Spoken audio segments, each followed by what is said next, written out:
I've seen Holy Paladin on PTR once, and I don't want to see it again. And the last healer on this list is going to be Holy Paladin, and I'm going to be placing it in a very similar boat to Holy Priest right now. It's fine as long as you can meet the healing checks of certain dungeons or certain key levels, but you seem to get to a point where those healing checks become really, really annoying a lot sooner than some of the healers that I mentioned in this tier list. All right, Holy Paladin. What do we got? Holy Paladin. Stinker spec. Oh, wow. Yeah, stinker spec. Okay, so not very good. They don't have what? They don't have good spot healing, cooldowns. What about them stinks? They don't do good healing. Where would you put this on the list? Like a D, yeah. Oh, not Walmart? You know what? I'd put it at Walmart. I would put it at Walmart. Let's actually. go. It's Yeah. Walmart tier. Fuck Walmart.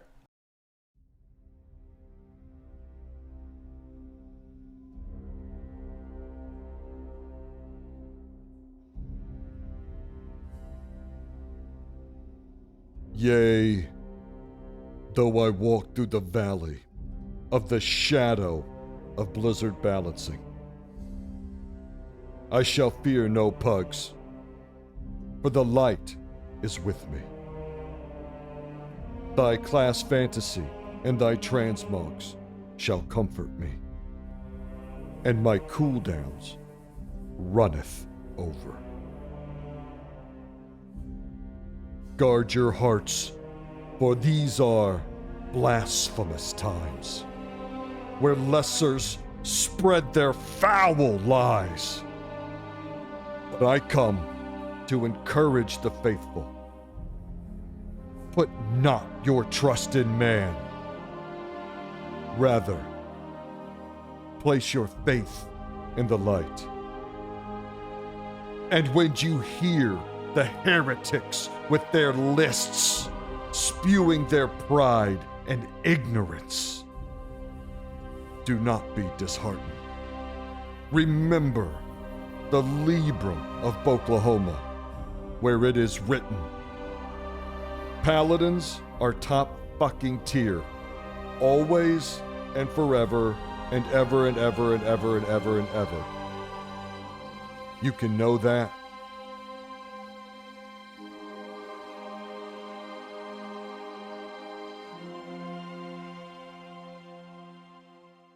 Let me tell you what I know about the Blizzard Balancing Carousel. Best thing you can do is grab something that looks fun to ride and hold on tight. Because round and round it goes, and where it stops, no one knows. One day you're meta, next week you're trash. Good luck, everyone. I always love to take a nice break and then come back in on some fresh content and talk about some fun content coming in. I'm pretty excited about Undermined. First off, let me say again, what do I love about World of Warcraft? I love the art. I love the world of Warcraft, and I think Undermined is going to be awesome. I'm pretty excited to see it. I think that is a project right up the retail development team and art team's alley. If you didn't catch it over on the Reddit forums, I want to give you this tool because it's just such a gift to the community. It's done by a user over on Reddit named Fisher. Anyway, he puts out this guide called Fisher's Gearing Guide, and it just basically gives you the spreadsheet on everything you need to know about gearing and what matters. And here it is. Every time I see this, I just laugh. So I always have to state for the record that I'm a green, blue, purple, sometimes orange guy. Okay, that's my preferred looting system. However, I am aware that if you have a scaling dungeon difficulty game system, it's nice to have a scaling dungeon gearing system to go with it. And so I am just willing to concede on this, I guess. I really don't know what a better solution is, and I don't know how the green, blue, purple, orange would really fit into this. It just doesn't. So you needed something. Here it is, and we're here now. It's easy to get concerned about this when you start looking at all the different stuff and the tracks and the crest and the it just looks overwhelming. Let me give you a just brief Oklahoma breakdown so that you don't have to worry about it. All you got to remember is that the tracks determine how much you can level something up right? And then you've got these different tracks here, but the ones that you're mostly going to interact with are Veteran, Champion, and Hero track. There's also the Addict track, but most of us don't touch this. And then you just use the different types of crests that you loot. Depending on the difficulty of dungeon or delve or raid that you're doing, you get certain crests, and you use those to upgrade the gear. I just concede on this because they spent a lot of time working on it to get it in here. And honestly, I don't want to keep reinventing the wheel. So let's just stick with this and work it out. That's my opinion now. It's fine. But I will die on the hill that getting a blue item at level 20 in Classic feels more impactful and more amazing and is more exciting than getting a lot of gear in retail. And look, you can still just do the tier 8 delves and still get that Hero 1 piece out of your vault.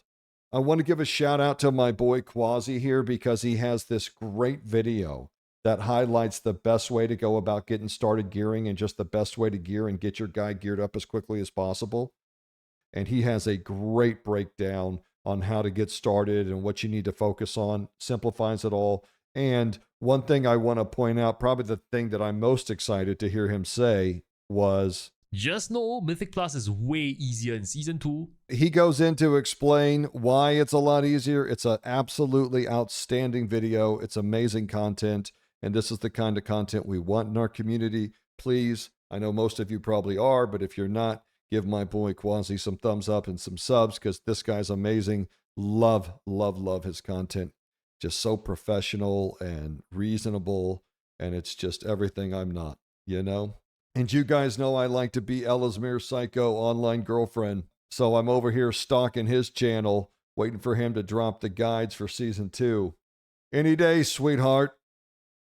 I love this guy. He is just an amazing paladin. Truly, truly an inspiration. There's just no one that does it better than Ellie. And if he ever tries to leave me, I'll stick a fucking screwdriver in his kidney. Better keep your hands off my man, bitches.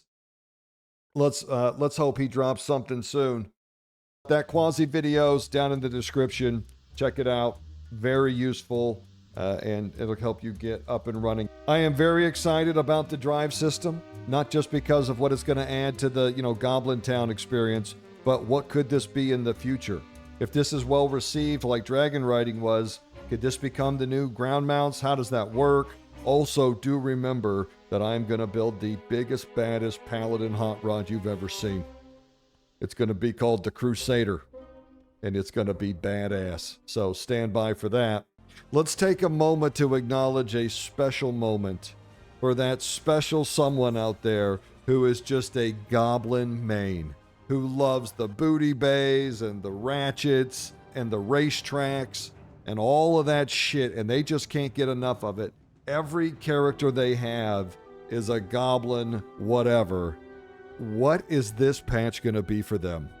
They are going to be in ecstasy. You know there's at least a dozen of those people within the community, and they just eat the goblin shit up. And now they're about to get put into Undermine. Let's both celebrate with them and mourn for their significant others, probably going to lose their partner for a good season here. A part of me hates it because it's the Hordes, but kind recognizes kind. And I am such a huge fan of World of Warcraft Paladins. I can only look across the aisle and recognize that there's someone who's equally a fan of World of Warcraft Goblins. And that person is about to die from dopamine overdose, just right to the brain. Shout out to all the Goblin mains because you have been greatly blessed by the Blizzard gods. But it won't be long before we're all going hot on this new content, and I'm excited to get in there with y'all and tear it up. If you see your boy out there, give me a shout out. Talk to y'all soon. Oklahoma out.